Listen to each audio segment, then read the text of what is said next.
घर, पुत्र, स्वजन, संबंधी, पशुधन, ये सब अनित्य, नाशवान, भुलावे वाला। कैसा भुलावे वाला? भले है ना 1 करोड़ रुपया बैंक में जमा है, भले है हमारा परिवार है, हमारे पास जमीन है, हमारे इसी के चिंतन में तुम्हारा पूरा जीवन निकल जाएगा। जो वास्तविक धन श्री हरिनाम, राधा नाम, उससे अछूते रह गए, ठगे गए। एक घर, स्वजन, धन, पशु, मित्र आदि ने ठग लिया तुम्हें। माया ने इनका रूप धारण करके भगवत भजन नहीं करने दिया तुम्हें, ठगे गए तुम। बराबर जन्म मृत्यु, प्रलय, महाप्रलय सब भोगने पड़ेंगे। इसलिए विचारवान पुरुष को चाहिए कि उसे समझ लेना चाहिए, जैसे इस लोक में सब ये दुख है ना, तो परलोक में थोड़ा सा सुख ज्यादा दिखाकर है परिणाम में दुख है। जैसे तुम यहां किसी की सुंदर स्त्री देख करके अपनी स्त्री पर दृष्टि डालना बंद करके उधर देखकर जल रहे हो कि अगर ऐसी पत्नी हमारी होती तो मैं कृतकृत्य हो जाता। ठीक ऐसे स्वर्ग में है, विमान पे बैठे हैं, अप्सरा पास है, नृत्य गान हो रहा, पास में उस विमान से 100 गुना अधिक, क्योंकि उसका पुण्य अधिक है, तेजस्वी विमान और अत्यंत सुंदर अप्सरा। अब वो भूल गया अपने सुख वैभव को, जल रहा है उसको देख के। पूरा का पूरा ऐसे ही थोड़ा सा ऊपर के लोकों में और पवित्रता और महत्ता, लेकिन सब नष्ट होने वाला है, ये कुछ बचने वाला नहीं। आ ब्रह्म भुनान लोकान पुनरावर्तिनो अर्जुन, ये सब नष्ट, परिवर्तनशील, आने जाने वाला है। इसलिए कोई दान पुण्य इस भावना से न करे कि स्वर्ग में सुख प्राप्त करेंगे, क्योंकि वो भी ऐसा ही है, उसमें भी शांति नहीं है, परम आनंद नहीं है। क्या करे?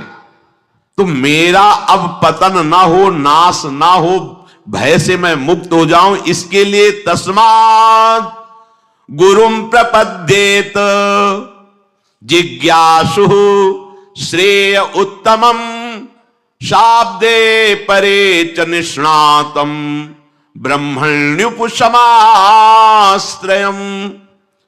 अब उस विचारवान पुरुष को चाहिए कि वो गुरुदेव की खोज करे। भगवान की खोज करना कठिन नहीं है, भगवान के रहस्य को जनाने वाले गुरुदेव का मिलना कठिन है। महत्संगस्तु सुदुर्लभ हो, अपने लिए तो कह रहे हैं अनन्य चेता सततम यो माम स्मृति नित्य सहा तस्याहम सुलभा, मैं सुलभ हूं, पर वासुदेवा सर्वमिति समहात्मा दुर्लभा, सुदुर्लभा। मैं सुलभ हूं पर महात्मा दुर्लभ है। अगर महात्मा मिल जाए तो अनन्य चित्त होने में देर नहीं लगेगी। तात स्वर्ग अपवर्ग सुख धरी तुलाए कंग, तूलन ताय सकल मिली जो सुख लव सत्संग। गुरु की खोज करनी चाहिए। कैसे करनी चाहिए? पहले उस अव्यक्त गुरु से प्रार्थना करनी चाहिए, परमात्मा से, ईश्वर से, प्रभु से, हे नाथ आप हमें गुरुदेव रूप से मिले। मैं नहीं जानता कौन गुरुदेव है, कैसे होने चाहिए, इतना ज्ञान विद्यार्थी को क्या ज्ञान की कौन टीचर किस स्थिति में है, कितना प्रवीण है, वो तो विद्यार्थी है बेचारा। हां, प्रिंसिपल जान सकता है, जो टीचरों के ऊपर अधिकारी, इनमें से कौन सा प्रवीण है, कौन किस कोटि का, किस स्थिति का। ऐसे ही सब गुरुओं के परम गुरु जगत गुरु भगवान श्री कृष्ण है। सबसे पहले प्रभु से प्रार्थना करे कि गुरु के बिना ज्ञान नहीं, परम पद नहीं, मोक्ष नहीं, मोक्ष मूलम गुरु कृपा। तो हे नाथ आप कृपा करके गुरु रूप से मुझे स्वीकार करें। मैं आपका शरणागत हूं, आप गुरु रूप से आए और मुझ शरणागत को स्वीकार करें। दीन बंधु मैं कहां खोजूं, या आप मुझे पहुंचा दीजिए या आप गुरु स्वरूप से आकर मुझे स्वीकार कर लीजिए।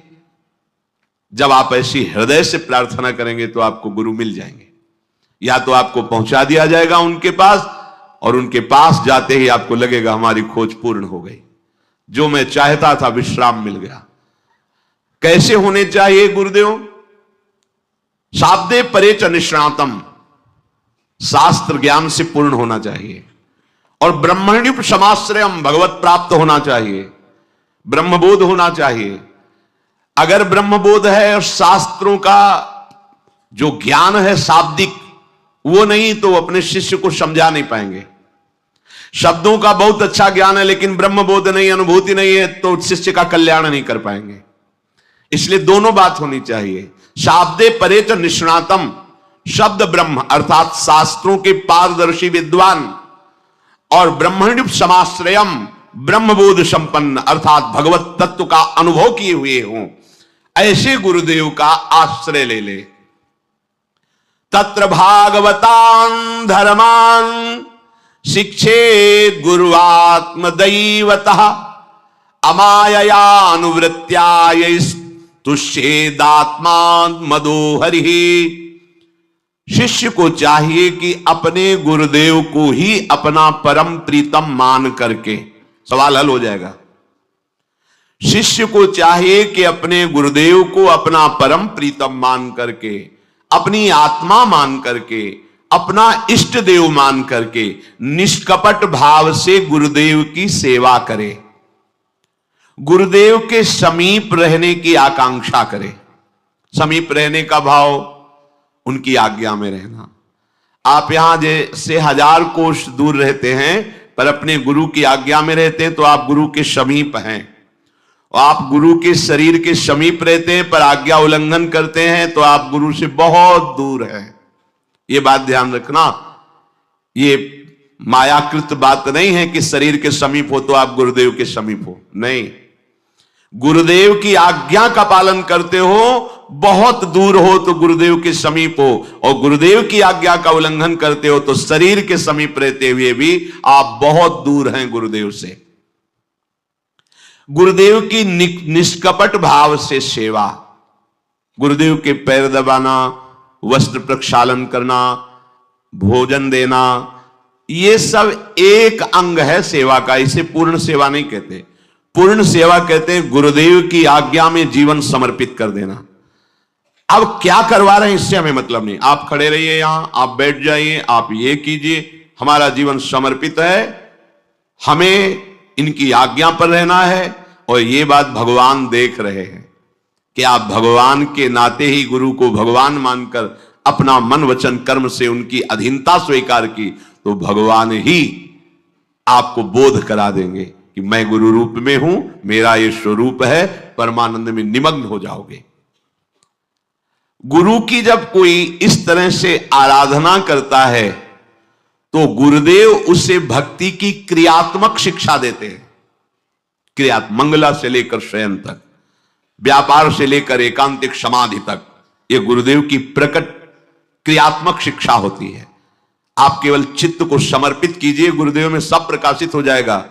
प्रश्न करने की जरूरत नहीं पड़ेगी, उत्तर ही उत्तर आपके हृदय में रहेगा, प्रश्न खत्म हो जाएंगे। हम जब तक अपना अलगाव रखते हैं तब तक प्रश्न होता है, जब अलगाव खत्म हो जाता है तो उत्तर आके विराजमान हो जाता है, प्रश्न की जरूरत नहीं पड़ती। गुरुदेव का आश्रय लेने वाले शिष्य को चाहिए सर्वतो मनसो असंगमादौ संगम च साधुषु दयाम मैत्रीम प्रशयम च भूते श्रद्धा यथोचितम। अपने शरीर से, अपनी संतान से, अपने पारिवारिक जनों से गुरुदेव की कृपा शक्ति से अनासक्त होना सीखे, माया मुक्त होने के लिए। यही हम फेल होते हैं। यदि माया मुक्त होना है, गुरुदेव की शरण ली है, गुरुदेव का आश्रय लिया है, तो आपकी अनासक्ति बढ़नी चाहिए। कहां? शरीर से अनासक्त, पुत्रों से अनासक्त, परिवार के संबंधों से अनासक्त। अनासक्त का मतलब बाबा जी बन जाना नहीं होता है, यह अंदर की बात होती है। नाथ सकल संपदा तुम्हारी, मैं सेवक समेत सुत नारी, ये अनासक्त का स्वरूप है गृहस्थ में। फिर गुरुदेव की कृपा से वृत्ति जागृत होती कि भगवान के भक्तों से कैसे प्रेम करना चाहिए। एक बार श्री आचार्य चरण वल्लभाचार्य जी के शिष्य थे किसी राजकीय विभाग में, और कुछ घोटाला हो गया। यद्यपि उनका कोई अपराध नहीं था, अन्य कर्मचारियों के द्वारा, तो उसमें जो बड़े अधिकारी थे वो भी शिष्य थे श्री वल्लभाचार्य जी के, तो उनकी पूरी संपत्ति जब्त कर ली गई और उनको जेल सजा हुई। जब वल्लभाचार्य जी के बड़े अधिकारी दर्शन करने आए तो उन्होंने सिर्फ इतना पूछा, तुम्हें पता था कि वो तुम्हारा गुरु भाई है? कहा जी। तो तुम्हारे हाथ में इतना शासन था कि तुम बचा सकते थे? जी। क्यों नहीं बचाया? अगर तुम्हारा सगा भाई होता तो तुम क्या करते? बोलो ना, क्या करते? तो उनका शरीर से, बुद्धि से, धन से, जैसे भी होता मैं उसे बचाता। इसे क्यों नहीं बचाया? इसका मतलब गुरु संबंध से श्रेष्ठ तुम्हारा परिवार का संबंध है। जाओ, हम तुम्हारा त्याग करते हैं।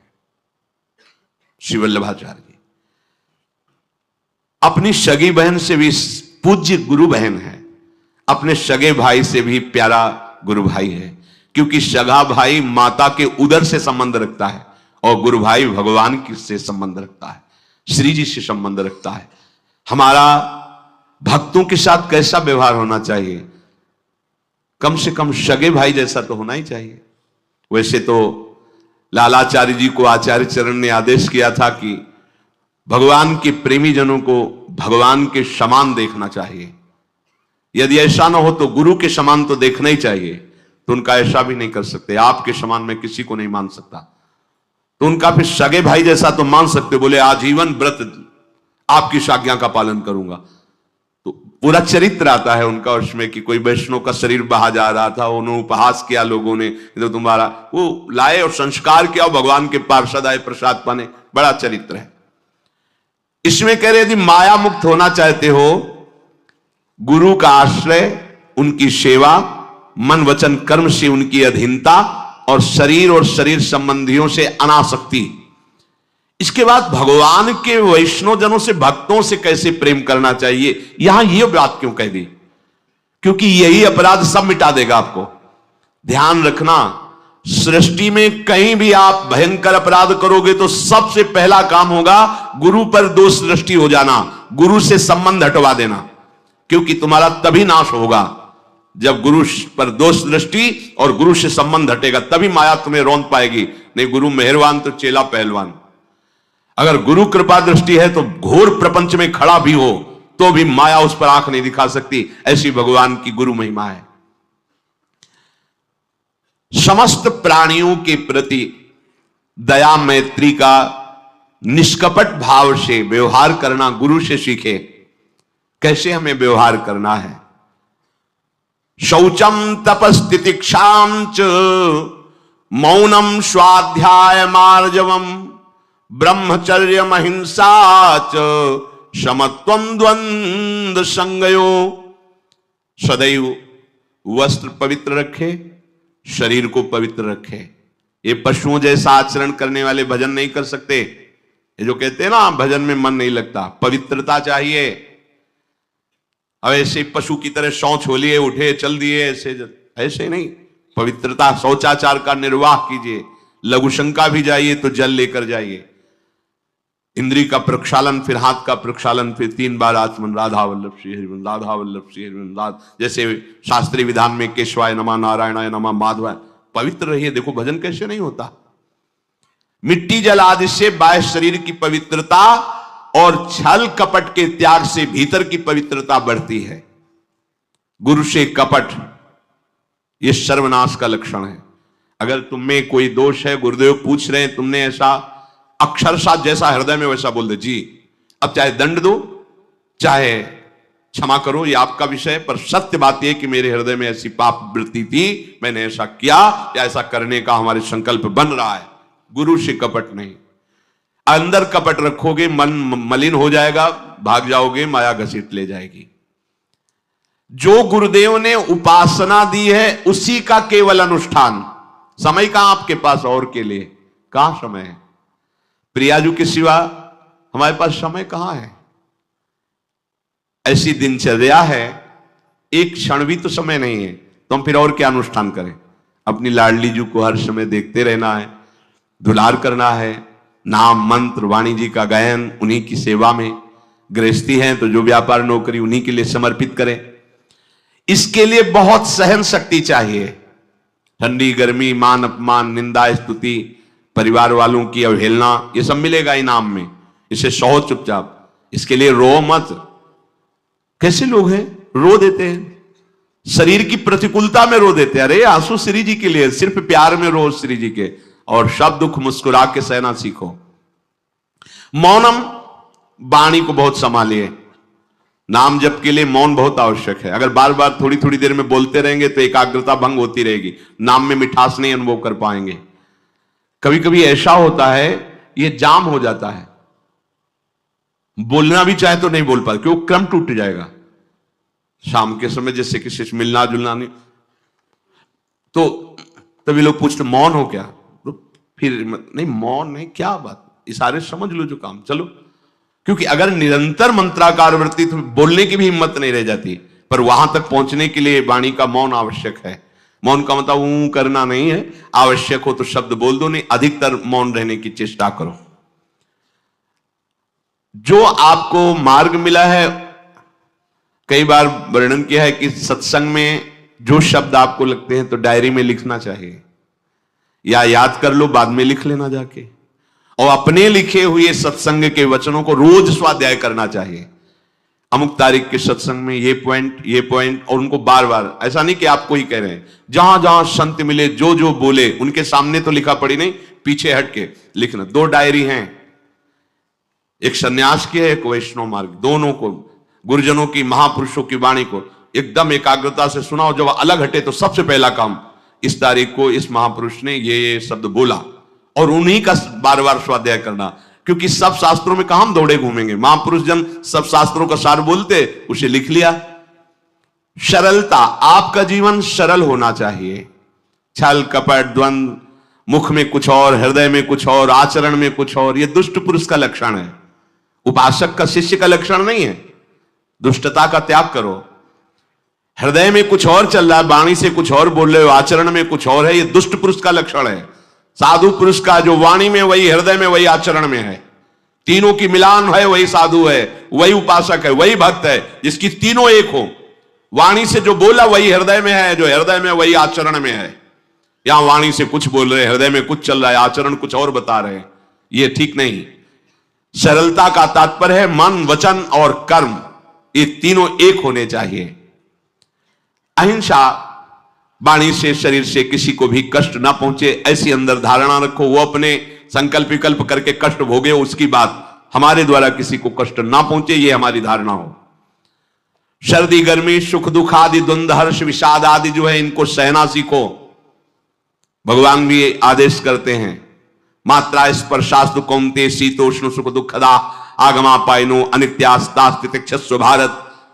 जो इनको सह जाता है वही परम पदवी को प्राप्त होता है। थोड़ी सी गर्मी आहा, थोड़ी सी सर्दी आहा, पूरे जीवन गर्मी। पैर की त्वचा ऐसी हो गई थी कि बबूल का कांटा टूट जाता था, घुसता नहीं था। जीवन में कभी पादुका ही नहीं, तो चमड़ी इतनी मोटी हो गई थी पैरों की। सर्दी गर्मी जैसा आप इसको, आप देखो यहां आप कौन सा स्वेटर पहनते हैं, जीवन में कभी नहीं। सर्दी में क्या होता है, यहां ये त्वचा नहीं क्या, हमें तो लगता है काफी सुकोमल अन्य अंगों से यहां की त्वचा है, कपोल, नासिका, नेत्र आदि। यहां क्या पहनते हो सर्दी में, क्या बिगड़ जाता है, क्योंकि अभ्यास है, गर्भ के बाद निकलने के बाद यहां कुछ ढका ही नहीं, यहां कुछ नहीं ढका, तो पूरे जीवन ढकने की जरूरत नहीं।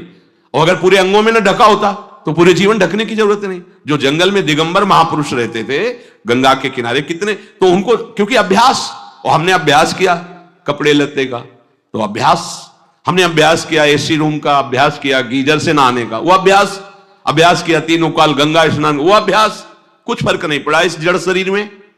इसको जैसे रखो। तो सहने का अभ्यास, यदि माया से मुक्त होना है तो सहने का अभ्यास रखो। ये जरा में बहुत गर्मी, ये नहीं उपासक, गर्मी है ठीक है, शरीर का धर्म है, तो इंद्री में ताप लग रहा है ठीक है, राधा राधा राधा। आप कहोगे प्रवचन करने से नहीं होता। कभी बिजली नहीं रखी ईद दाम में, कटवा के रखे थे, बिल्कुल नहीं। जितनी देर होश रहा आंख का हाथ से पंखा कर लिया, नहीं तो बस राधा राधा राधा, जो मिला मांग के खाया, कुछ आसन पे लेट। प्रवचन ही केवल नहीं रहे, अब तो जैसे जोई जोई प्यारो करे सोई मुई भावे। नहीं, जानबूझ करके अपने शरीर को अधीन नहीं करना चाहिए। सुविधाओं की अधीनता, तुम भोगता नहीं, सुविधाएं तुम्हें भोग रही हैं। जितना तुम सुविधा भोगी बन जाओगे उतना तुम कमजोर हो जाओगे। सीधे प्रकृति का वार सहो, तुम महात्मा सुदृढ़ बलवान हो जाओगे। तुम्हारे आगे समर्थ शब्द लग जाएगा। जो प्रकृति के और विकारों के वेगों को सीधे सहता है उसे महात्मा कहते हैं। स महात्मा सुदुर्लभा यम ही न व्यत्यंते ते पुरुषम पुरुषर्षभ सुख दुख समा। जिसका सुख दुख समान भाव, किसी भी वेग की व्यथा से हृदय व्याकुल नहीं होता, वो भगवान को प्राप्त करने का अधिकार प्राप्त कर लेता है। इसलिए सहनशीलता। सर्वत्रात्मनेश्वरान वीक्षाम कैवल्य मनिकेतताम विभक्त चीर वसनम संतोषम एन केनचित। ये ध्यान रखो कि तुम कभी प्रभु से अलग नहीं हो।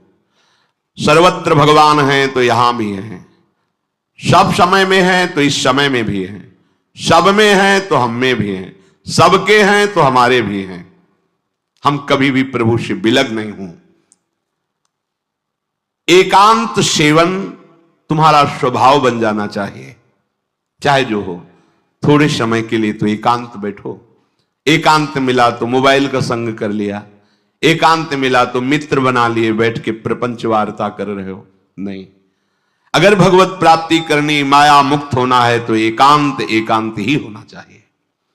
भले 100 लोग हैं, हमारा किसी से कोई संबंध नहीं, और हम बैठे हैं अपने आराध्य देव के चिंतन में, हम एकांत हैं। और गुफा में बैठे हैं, शरीर एकांत है, मन से चिंतन संसार का हो रहा है, प्रपंच में है, एकांत में नहीं है। एकांत शब्द का अर्थ समझना चाहिए। हम एकांत को सीधे गुफा या कहीं एकांत, ऐसे एकांत का अर्थ है एक के सिवा दूसरा कोई नहीं, अर्थात एकमात्र भगवत चिंतन में डूबा हुआ उपासक। बाजार में बैठा हुआ भी एकांत है, सभा में बैठा हुआ एकांत है, और प्रपंच का चिंतन करने वाला बंद कमरे में भी प्रपंची है, गुफा में भी प्रपंची है। जहां आप रह रहे हो उसे ये मेरा घर है ऐसी भावना का त्याग कर दे। अनिकेत ये भगवान का दिया हुआ वास स्थान है। कुछ समय के लिए इसमें शरीर निर्वाह कर रहे हैं, ये भी छूटेगा और ये भी छूटेगा। जैसे स्टेशन में बैठा आदमी आराम से, पर वो बैठा इंतजार कर रहा है कि कब हमारी गाड़ी आवे और उस पर हम यात्रा करें। बस ऐसा ही कुछ स्टेशन जैसा विश्राम है, कब मृत्यु आवे और शरीर छूटे, हम प्रिया प्रीतम को प्राप्त हो। ये न मेरा था, न मेरा है, न मेरा रहेगा। ये न मेरा था, न मेरा है, न मेरा रहेगा।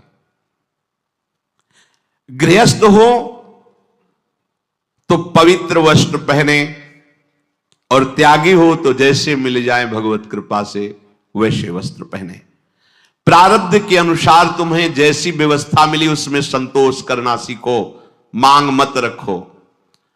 प्रभु की प्राप्ति के लिए खास बात ध्यान रखनी है, अपनी उपासना में दृढ़ श्रद्धा रखो और सर्वश्रेष्ठ भाव रखो, पर दूसरे किसी की भी निंदा ना करो। अगर किसी की भी निंदा करोगे तो फिर माया तुम्हें मुक्त होने नहीं देगी। मन को, वाणी को, शरीर को संयम में रखो, अर्थात भगवत भजन, भगवत वार्ता और मौन। मन का संकल्प विकल्प रहित होना, विषयों का चिंतन न करना, प्रभु के रूप का, नाम का, धाम का, लीलाओं का चिंतन करना। शरीर का शास्त्र संयम से वर्ताव करना। अब माया मुक्त होते चले जाओगे। इनमें किसी में भी त्रुटि ना हो, सावधानी रखो। अपनी इंद्रियों को सावधान रखो, किसी के दोष न देखने पावे। कोई गलत चेष्टा देखेंगे तो ये भी गलत करने के लिए तैयार हो जाएंगी। हे राजन, श्रवणम कीर्तनम ध्यानम हरेरद्भुत कर्मणः जन्म कर्म गुणानां च तदर्थे अखिल चेष्टिता। श्री भगवान के बड़े अवतार हुए हैं, बड़ी अद्भुत अद्भुत लीलाएं हैं। प्रभु का प्रकट होना, लीला करना, दिव्य गुणों का वर्णन। यदि आप इनको गाएंगे लीलाओं को और श्रवण करेंगे तो मोह की बात क्या, महामोह का भंजन हो जाएगा। बड़ी सामर्थ्य भगवान के चरित्रों की, महिमा बड़ी है। अगर इनको आप सुनेंगे, बार बार सुनेंगे, तो आपको और कोई साधन करने नहीं पड़ेंगे, अपने आप सब साधन प्रकाशित हो जाएंगे। जहां कहीं कभी भी किसी का उद्धार की बात आई है तो भगवत चरित्र सुनने से ही आई है। शरणागति श्रवण से ही प्रारंभ होती है, भक्ति भी श्रवण से ही प्रारंभ होती है, पूर्णता भी श्रवण से ही होती है। श्रवण सुजस सुनी आयऊ, और श्रवणम कीर्तनम स्मरणम, पहला श्रवण, खूब भगवत चर्चा सुनने का स्वभाव बना लेना चाहिए। पर देखा जाता है कि 20 वर्ष भगवत चर्चा सुनने पर रंग नहीं आता, क्योंकि ये तो बना लिया स्वभाव कि जहां भी कथा हो रही सुन रहे और बाद में निकले तो बख्शते वो किसी को नहीं, सबकी निंदा करते। बस किसी एक की प्रशंसा, एक की निंदा, तुम्हारा सारा का सारा सत्संग बेकार हो गया। अगर सत्संग को सुरक्षित रखना है तो ना किसी की स्तुति ना किसी की निंदा, जो सुना है उसको अपने जीवन में मनन करते हुए उतारे। प्रभु की लीलाओं का श्रवण और प्रभु के नाम का कीर्तन और प्रभु के रूप का ध्यान, ये तीन बातें बहुत जल्दी भगवत प्रेम प्रकट कर देती हैं। ये तीन बातें बहुत जल्दी भगवत प्रेम प्रकट कर देती हैं। प्रभु के अवतार लीला चरित्रों का खूब गायन करे, खूब श्रवण करे। भगवान की अवतार लीलाएं भी हैं और प्रभु की प्रेममय निकुंज लीलाएं भी हैं। तो अगर आपका निकुंज लीला में प्रवेश नहीं है तो प्रथम सुने भागवत, भक्त मुख भगवद वाणी, भगवान के अवतारों का, भगवान की अवतार लीलाओं का श्रीमद् भागवत में खूब बढ़िया वर्णन है। पढ़ो, सुनो, क्या होगा इससे? मोह का नाश हो जाएगा।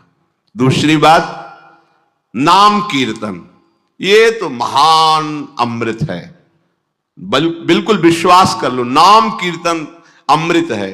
ताली बजा के, मंजीरा बजा के, ढोल बजा करके, नाच करके, जैसे बने, अकेले चार लोग जैसे बने, नाम संकीर्तनम यस्य सर्व पाप प्रणाशनम।